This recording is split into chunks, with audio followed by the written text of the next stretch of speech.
এজন্য যে নামাজ পড়ে না, মনের ইচ্ছা মতো চলে, নফসের গোলামি করে, শয়তানের তাবেদারি করে, শয়তানের অনুসরণ করে, আল্লাহর কসম কোরআন শরীফের আয়াত শোনো, আল্লাহ কোরআনই বলছে ফাআতবাআহু শাইতান ওয়াত্তাবাআ হাওয়াহু ফামাসালুহু কামাসালিল কালব ইন তাহমিল আলাইহি ইয়ালহাস আও তাতরুকহু ইয়ালহাস। আল্লাহ বলেন যার শয়তান যার পিছে লাগছে এবং মনের ইচ্ছা মতো যে চলে, আল্লাহর কসম আল্লাহ কোরআনে বলে ফামাসালুহু কামাসালিল কালব, তার উদাহরণ কুত্তার মতো, কুত্তার মতো, কুত্তার মতো, কুত্তার মতো, কুত্তার মতো, এটা কুত্তার মতো, এটা কুত্তার মতো, কুত্তার মতো। মনে রাখিস বেটা, মনের ইচ্ছা মতো। তোমার মন চাইছে তো চুল রাখছো, তোমার মন চাইছে তো নারী দেখতেছ, তোমার মন চাইছে তো খারাইয়া মুখতে আসো, তোমার মন চাইছে তো তুমি রাস্তায় হাঁটতেছ, তোমার মন চাইছে তো মেয়ের পিছনে ঘুরতেছ, তোমার মন চাইছে তো উলঙ্গ ছবি দেখতেছ, তোমার মন চাইছে তো নর্তকীর নাচ দেখতেছ। হ্যাঁ, আল্লাহ কোরআনে বলছে এই জানোয়ার কুত্তার মতো। হ্যাঁ, কিছু আছে যে হুজুর আমনে আমারে কুত্তা না আরো কিছু কইলো, আমার শরম নাই, আমি বেডি সামনে। ঠিক আছে বাবা, দেখো অসুবিধা কি? জানোয়ার কত কিছুই তো করতে পারে, জানোয়ার তো কত কিছুই করতে পারে। তারে নিয়ে কারো কি মাথা ব্যথা আসেনি? রাস্তার কুকুর কি করে না করে তারে নিয়ে কারো মাথা ব্যথা আছে? তো তুমি জানোয়ারকে নিয়ে কারো মাথা ব্যথা নাই মনে করো? তুমি নষ্ট হয়ে যাইতেছো, পচা যাইতেছো। আমি তো একটু বলছি, হাজারো মানুষ তো বলেও না, বাবাও তো বলে না আরে ছেলে বাপ তুই যে নষ্ট হয়ে যাচ্ছিস, কিরে বাপ। মাও তো কয় না, টেনশন শুধু পয়সা কামাই কর। ফোলাগা নামাজ পড়ে না এই নিয়ে টেনশন নেই, পয়সা কামাই করে না এই নিয়ে টেনশন। মাথা ব্যথা শুধু টাকার জন্য। সবাই স্বার্থপর, সবাই স্বার্থপর। একদিন দেখবা কবরে আফসোস ছাড়া কিছু মিলবে। এজন্য আল্লাহ বলেন ফাআতবাআহু শাইতান। কোরআন শরীফের আয়াত কিনা বলে, সূরা আরাফের আয়াত। শয়তান তাকে অনুসরণ করছে, শয়তান তার পিছে লাগছে। ওয়াত্তাবাআ হাওয়াহু, সে মনের ইচ্ছার অনুসরণ করছে। ফামাসালুহু কামাসালিল কালব, তার উদাহরণ হলো কুত্তার মতো। ইন তাহমিল আলাইহি ইয়ালহাস আও তাতরুকহু ইয়ালহাস। আল্লাহ বলে কুত্তার স্বভাব হলো যে তাকে যদি তুমি দৌড়াও, তাড়াও, মানে তারে যদি দৌড়ানি দাও তাইলেও সে জিহ্বা লম্বা করে নিঃশ্বাস ফেলে, আর যদি ছেড়ে দাও তাইলেও জিহ্বা লম্বা করে নিঃশ্বাস ফেলে।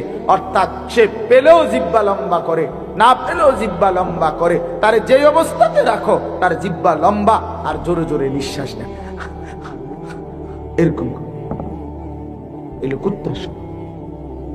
আমি তাফসীরে নিজে পড়ছি, পৃথিবীতে একমাত্র প্রাণী কুকুর, যেই প্রাণী তার নিঃশ্বাস কষ্ট করে নিতে হয়। বাকি সব প্রাণী তাদের স্বাভাবিক, এই যে আমাদের ভিতরের গরম বাতাস বের হয়, নতুন বাতাস ভিতরে ঢোকে, অক্সিজেন কার্বন ডাই অক্সাইড, এটার জন্য আলগা কোনো মেহনত করতে হয় না। অটোমেটিকলি আমার চলতে ফিরতে কথাবার্তায় উঠা বসায় অটোমেটিকলি ঢুকতেছে বাইর হইতেছে, এটা মানুষের স্বভাব। কিন্তু যে কষ্ট করে অর্থাৎ ইচ্ছা করে নিঃশ্বাস জোরে নিয়া নিঃশ্বাস ফেলে বের করে, এটা কুকুরের স্বভাব। এই জন্য যে স্বাভাবিকভাবে আল্লাহকে মানে, তো ইনসানের আখলাক, যে ইচ্ছা করে বল করে নিজের খামখেয়ালি করে গুনার মধ্যে জুড়ে আছে, মনের চাহিদার মধ্যে জুড়ে আছে, তার আখলাক আল্লাহ বলছে কুত্তার মতো, কুকুরের মতো। এবার যদি তোমার কাছে লজ্জা না লাগে তো ধরে নাও তোমার লজ্জা চলে গেছে বঙ্গোপসাগরের ওই পারে, তোমারে আল্লাহ কোন হায়া দিয়ে বানায় নাই। ইজা লাম তাস্তাহি ফাসনা মা শিকতা। নবীজি বলছেন যখন তোমার লজ্জা নাই, হায়া নাই, তো যা, ঠিক আছে, ফাসনা মা শিকতা, যা নাফরমান, যা মন চায় তাই। নবীজি বলছে, কত বড় ধমক দিছে নবীজি, যা বেঈমান, ঠিক আছে যা, তোর যেহেতু শরমে নাই, হায়ায়ে নাই, ফাসনা মা শিকতা, যা মন চায় তাই, যা, তুই লুঙ্গি ফইরা হাঁট, খুললা হাঁট, অসুবিধা নেই, যা, তোর যেহেতু হায়ায়ে নাই, শরম নেই। এজন্য প্রিয় বাবা, প্রিয় সন্তান, বুঝতে শিখো বাপ, নিজের ভালো দেখো, নিজের কল্যাণ দেখো, আপনারা বয়স্ক বাবা যারা আছেন আপনাদেরকে বলি, বাবা শেষ বয়সের কদর করেন, হায়াতের কদর করেন। হায়াতের কদর আল্লাহ তাআলা শেষ হায়াত বিড়ি সিগারেটের জন্য দেয় নাই। আল্লাহ তাআলা শেষ জীবনটা পান সুপারি খাইয়া শেষ করার জন্য দেয় নাই। আল্লাহ তাআলা শেষ জীবনটা চা বন বিড়ি সিগারেটের জন্য দেয় নাই। বাবা চায়ের দোকানের আড্ডা, খামখেয়ালির গল্প স্বল্প এর জন্য দেয় না। আল্লাহ পাক বান্দা হিসেবে আমাকে সুযোগ দিয়েছেন আপনাকে, যে বান্দা ঠিক আছে, তোমাকে কতজনকে তো আমি এত লম্বা হায়াত দেই না, যাও বান্দা তোমার উপরে আমি একটু মায়া করলাম, তোমার 60 বছর দিলাম, 70 বছর দিলাম, দেখি তুমি আখেরাতের পুঁজি বাড়াইতে পারো কিনা। আহা, 60 বছর পেয়েও যখন কোনো বান্দা আখেরাতের পুঁজি, কবরের সামান, জাহান্নাম থেকে বাঁচার ব্যবস্থাপত্র, জান্নাতে যাওয়ার পুঁজি সংগ্রহ করতে পারলো না, আল্লাহ রাসূল সাল্লাল্লাহু আলাইহি সাল্লাম বলছেন, মুসলিম শরীফের হাদিস, ওই বয়স্ক লোক যে জাহান্নাম থেকে বাঁচতে পারে নাই, জাহান্নাম থেকে বাঁচার আমল করে নাই, জান্নাতের আমল করে নাই, আল্লাহর কসম নবীজি বলছে হাসরের ময়দানে ওই বুড়ারে দাঁড় করাইয়া একটি শব্দ জিজ্ঞেস করা হবে না, কিছু বলতেও দেওয়া হবে না, নগদ দাঁড় করাইয়াই ফেরেশতা ফিরা শুরু করবে। হ্যাঁ, বিড়ি খাই না কাকু, আপনার খাড়া করাইয়া ফিরা লইব, মনে রাখবেন। হ্যাঁ, চাইয়ে না রে, আপনি আমার কথা মনে রাখবেন, নাহলে আমার জানাই আমার নাম্বার নিয়ে মনে রেখে। 60 বছরও বইয়া বইয়া বিড়ি খাওন, আপনার খাড় করাইয়া ফিরবো, মনে রাখি। আমি বললাম 60 বছর বয়সও চা দোকানে বেড়ি খাওন, আপনি কবরের থেকে শুধু উঠলেই ফিরা শুরু হইবে।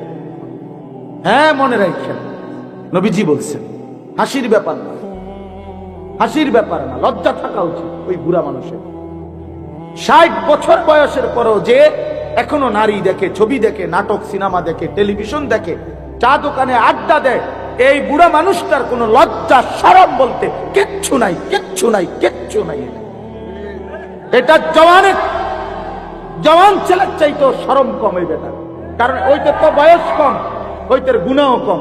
আপনার তো বয়স 60, আপনার গুণাও তো বেশি। যার বয়স 25, যার বয়স 60, তার গুণা বরাবর বরাবর। তাইলে এই জন্য দয়া করে, মেহেরবানি করে অনুরোধ করলাম আল্লাহ তাআলা আমাদেরকে তৌফিক দান করেন।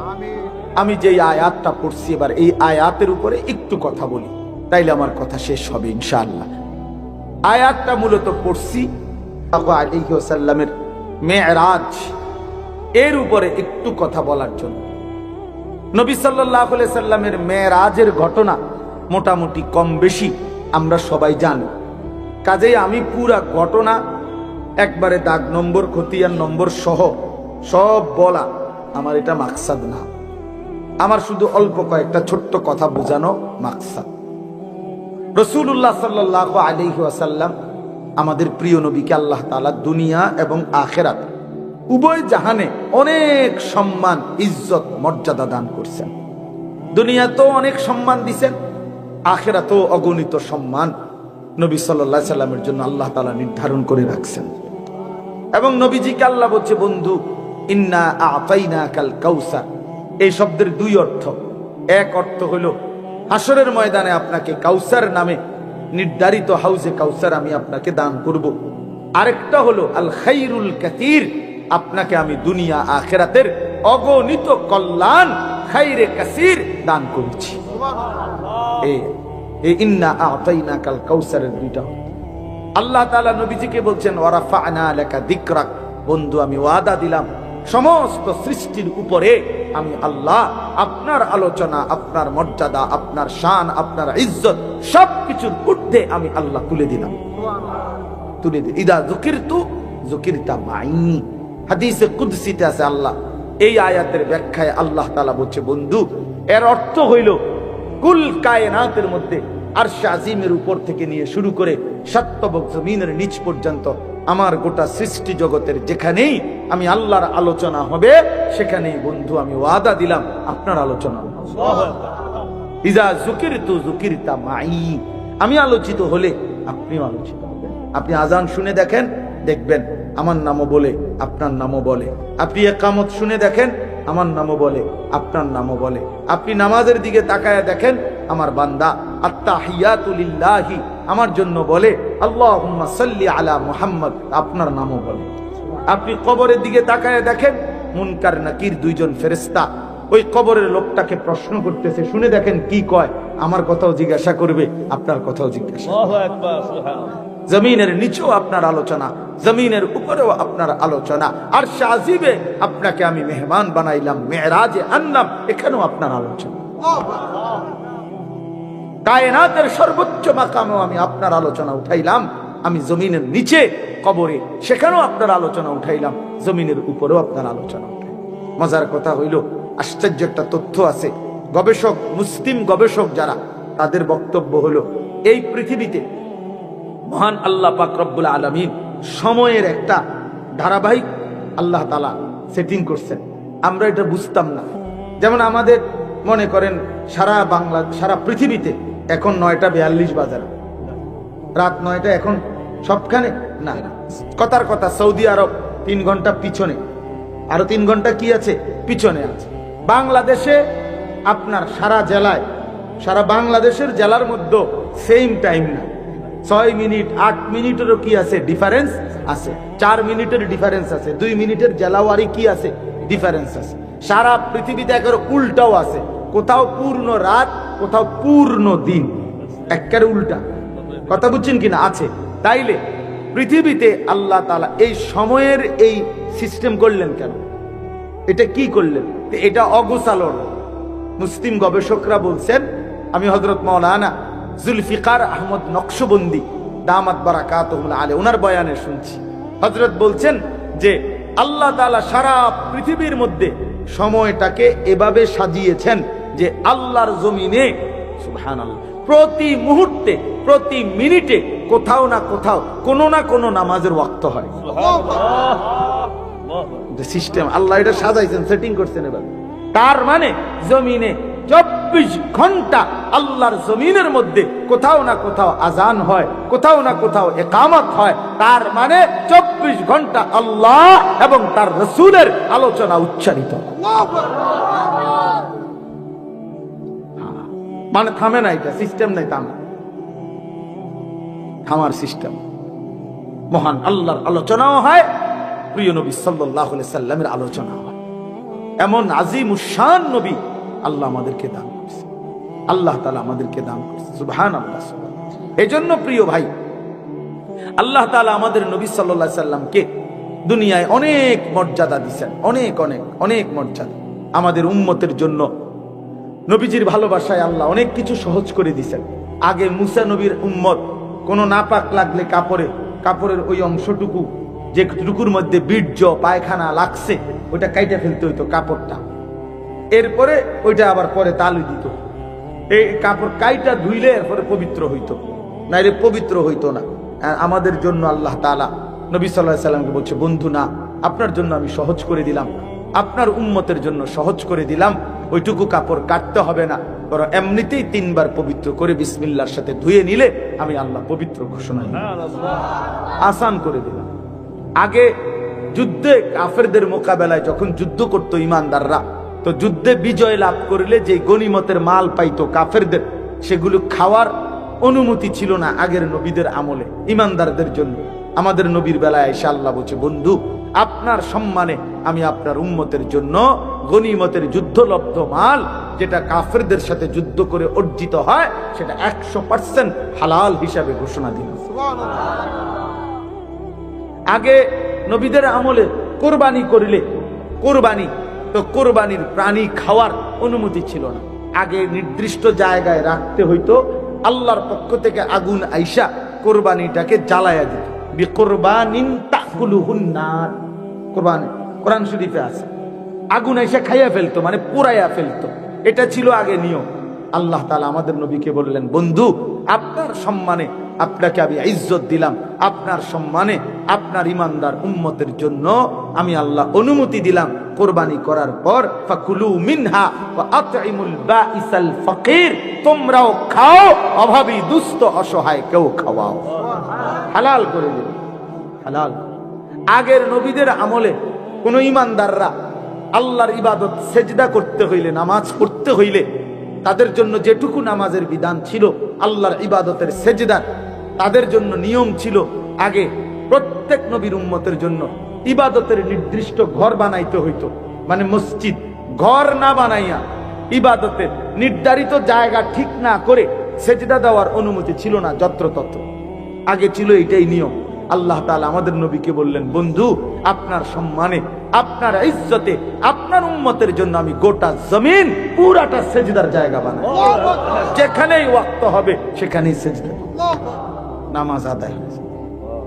وجعلت لي الارض مسجدا وطهورا সুবহানাল্লাহ। এরকম অনেক বলা যাবে, আমাদের সময় নেই এই জন্য আমি কইতারি, নাইলে অনেক আছে এরকম। তো এইভাবে আমাদের নবী সাল্লাল্লাহু আলাইহি সাল্লামকে আল্লাহ তাআলা অসংখ্য অগণিত বিষয়ে নবীজি সাল্লাল্লাহু আলাইহি সাল্লাম এবং আমাদেরকে আল্লাহ তাআলা মর্যাদা দিয়েছেন, সম্মান দিয়েছেন।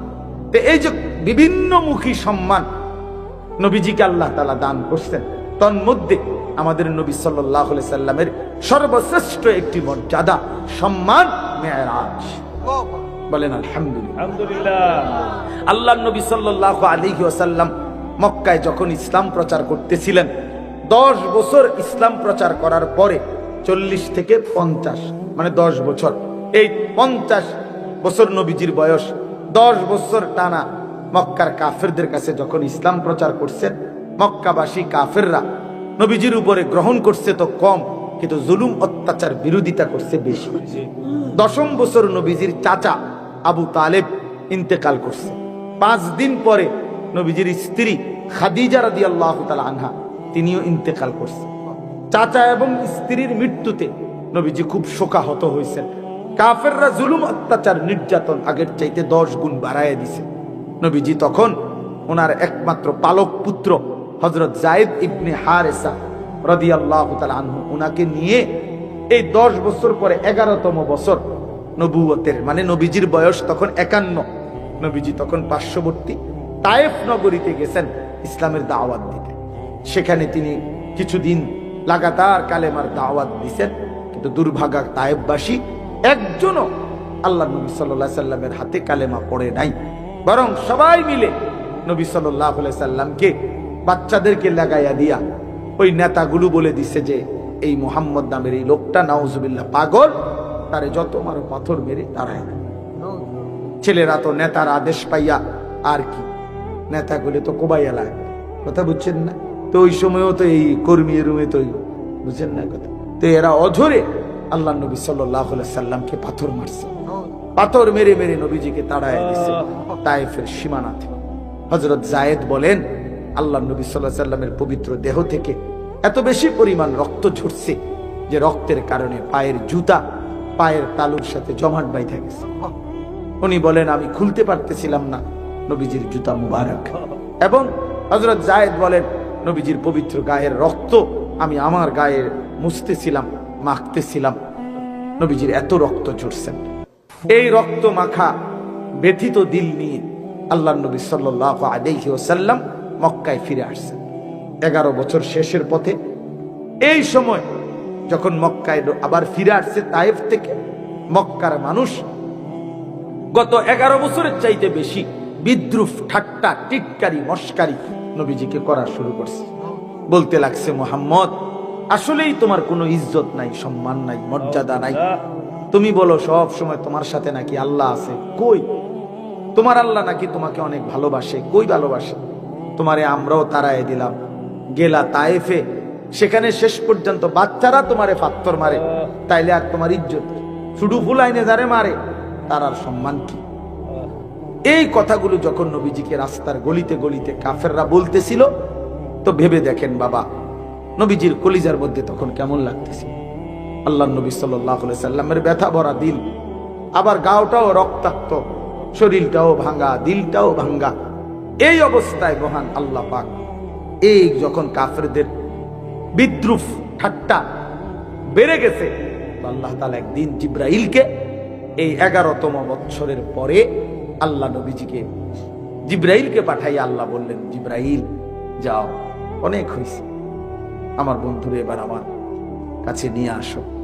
আমি আমার বন্ধুর চোখের পানি দেখছি, আমার বন্ধুর তায়েফের প্রতি ফোঁটা রক্ত আমি দেখছি।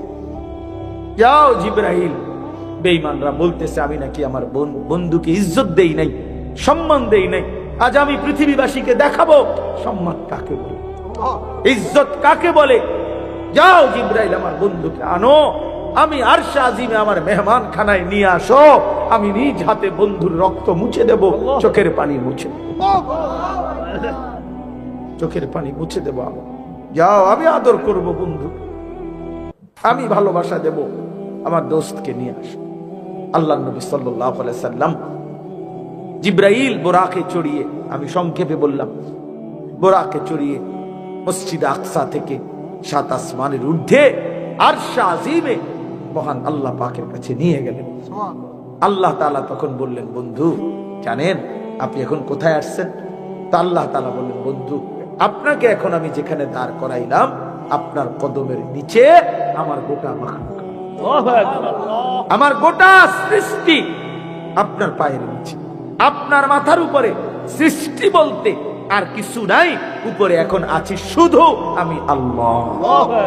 অতএব পৃথিবীবাসী জেনে যাক, কিয়ামত পর্যন্ত শুনে নেক।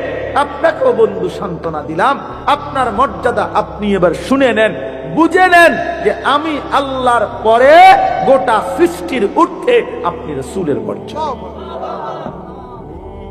বাদাস খুদা বুজুর্গ তুই কিসায়ে মুখতাসার, আল্লাহর পরে সব সৃষ্টির উপরে আপনার মর্যাদা।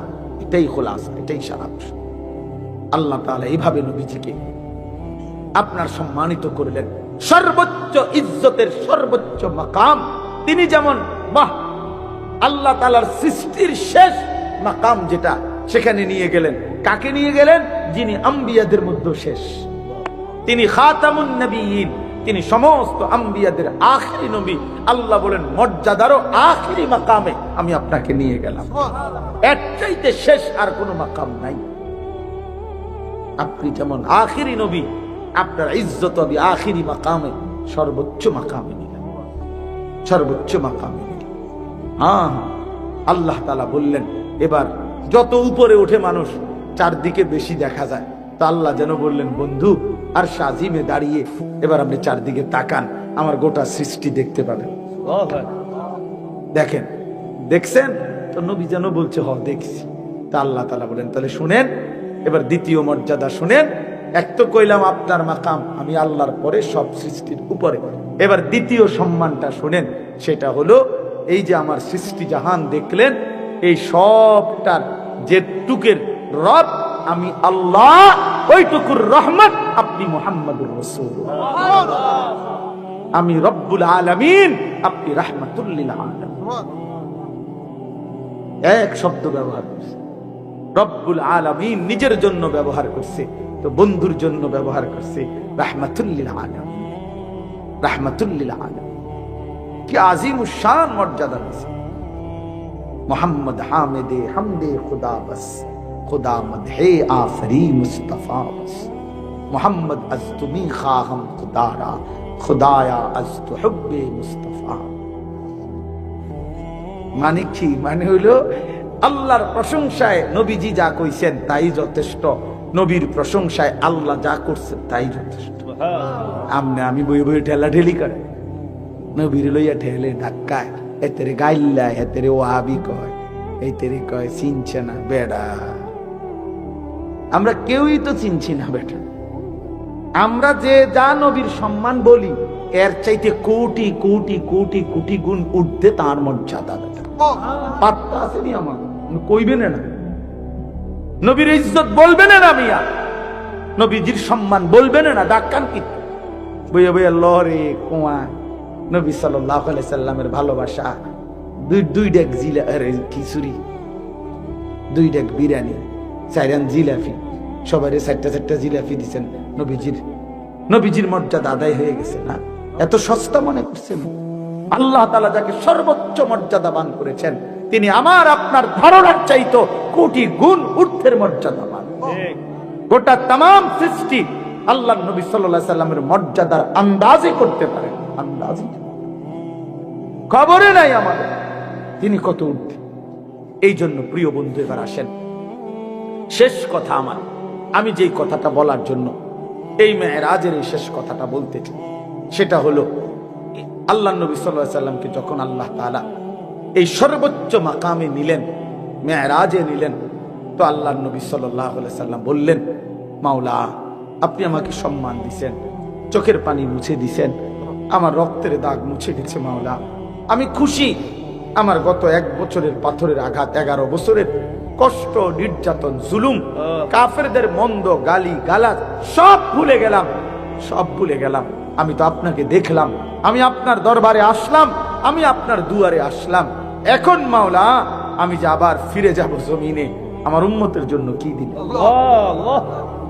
আমি যে আবার জমিনে যাব, ওরা তো আমার জিগাইবে, আমার আবু বকর তো নিচে আছে, আমার ওমর আছে নিচে, আমার ওসমান আছে, আমার আলী আছে, আমার ফাতেমা জমিনে, আমার আয়েশা জমিনে, আমার হাসান জমিনে, আমার হুসাইন জমিনে। ওরা যখন বলবে নানা জান আমাদের জন্য কি আনলেন,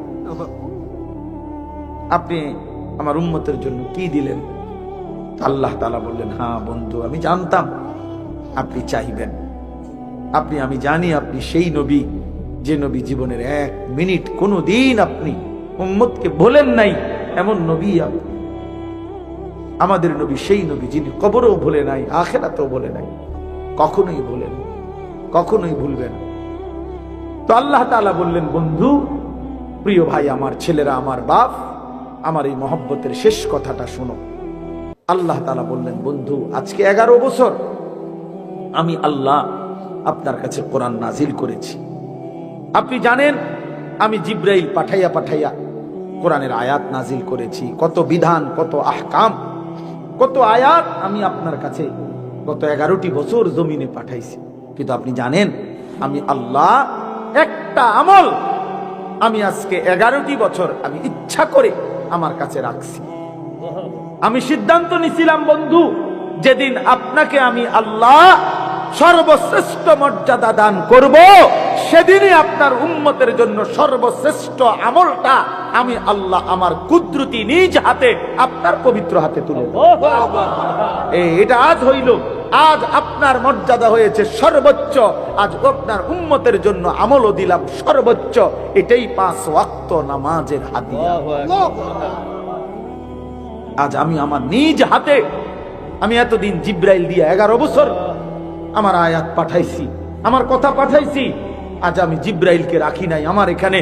বন্ধু, আমি আর আপনি ছাড়া কেউ নাই, আমি আমার কুদরতি হাতে, আপনার হাতে আমি সর্বশ্রেষ্ঠ, আজকে আপনার সম্মান চূড়ান্ত, আপনার উম্মতের আমলের সর্বোচ্চ আমল নামাজ 5 ওয়াক্ত আজ আপনার হাতে দিলাম, নেন। এর চাইতে দামি হাদিয়া আমি মালিকের খাজানায় আর নাই। এই শ্রেষ্ঠ হাদিয়া দিলাম, এই শেষ কথা। অতএব প্রিয় বন্ধু, 5 ওয়াক্ত নামাজ এটা মেরাজের হাদিয়া, 5 ওয়াক্ত নামাজ আরশে আজিমের হাদিয়া, 5 ওয়াক্ত নামাজ আমার নবীকে আল্লাহ যেদিন সর্বোচ্চ মর্যাদা দিয়েছেন ওই দিনকার হাদিয়া।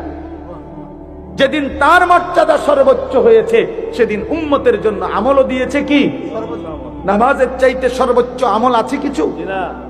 আর কিছু নেই। অতএব এইবার ইনসাফ থাকলে, বিবেক থাকলে, প্রিয় নওজোয়ান, প্রিয় বাবা, পর্দার আড়ালের মা বোন, সবাই মিলে নিজের ইনসাফ, নিজের যদি শেষ একটু বিবেক থাকে, ইমানের 1 ফোঁটাও যদি থাকে, পবিত্র মার যদি দুধ খাইয়া থাকে, তাইলে একবারের জন্য হলো ভাইবো যে আল্লাহ পাক নিজ হাতে 5 ওয়াক্ত নামাজ তুলে দিছেন, আরশে আজিমে নিয়ে তুলে দিছেন, শ্রেষ্ঠ মর্যাদার দিন নবীকে সেদিন তুলে দিয়েছেন। এতটা পেয়ারা করে, আদর মায়া করে যেই হাদিয়া নবী হাতে আল্লাহ উম্মতের জন্য, বান্দার জন্য তুলে দিলেন, সেইটাকে প্রত্যাখ্যান করা, এটা কেমন উম্মত, কেমন আল্লাহর বান্দা? এই নাফরমান বেনামাজি, তুমি আল্লাহর সামনে কেমনে দাঁড়াইবা? আর তোমার রাসূলের সামনে কেমনে দাঁড়াইবা? ফুলসিরাতে কেমনে পার হইবা? 5 ওয়াক্ত নামাজ বিনে সুপারিশ মিলবা কেমনে? হাউজে কাউসারের পানি মিলবে কি? বলো বন্ধু, বলো বলো বাপ।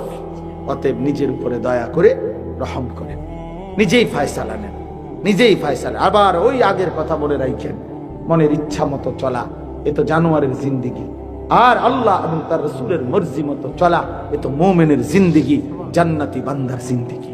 তুমি যুবক সিদ্ধান্ত নাও, তুমি কি জানোয়ারের দলে না ইমানদার?